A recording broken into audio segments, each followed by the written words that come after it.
Okay, say for instance, you are asking the student to learn different elements of short story, and your goal is to help student engage, their participation will be enhanced in your online activities and assessment.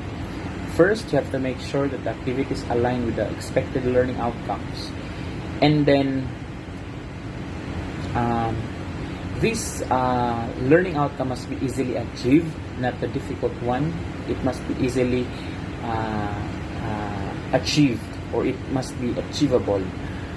And say for example, to allow students to learn better about the topic you are talking, you allow them to use different online techniques. Aside from the G Suites, you can use podcasts where the students can have free exchange of ideas using voice recording. They can submit that one in the Google Classroom, allow the group to talk about one's idea, and allow them to interchange their ideas until such time that the group will be able to build a bigger picture on the topic being discussed.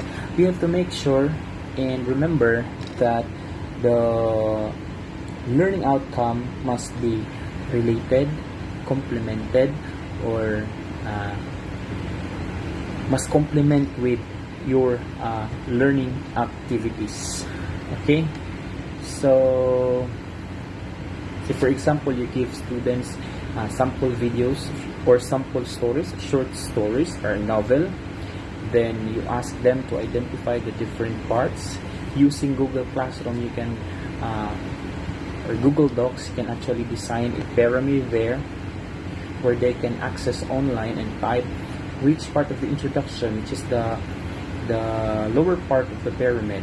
Then as the story progresses, the students will have to write the next part, the rising action here, the side of the mountain or the pyramid. Then the climax at the top of the pyramid.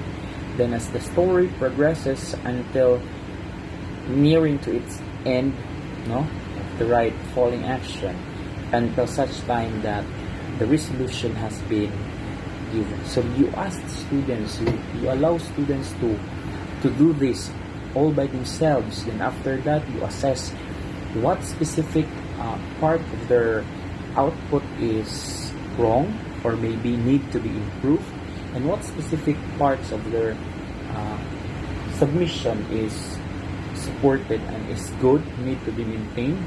So that's the important thing that we need to remember as a teacher.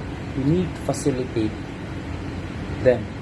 They will be able to learn according to the expected learning outcomes. Okay, so online teaching kasi is very isolating. So you have to make sure that the students' engagement is higher. So you make your students as much as possible engage by giving them enough time to converse and allow interchange ideas with their classmates and with the teacher, so that they will be feel connected. Because sometimes online teaching is very isolating, that could give them an idea that the learning is isolated, though sometimes online teaching is difficult, but through the help of others, like the assistance of the teacher and the help of the classmates, this will make things easy. That's all. Thank you.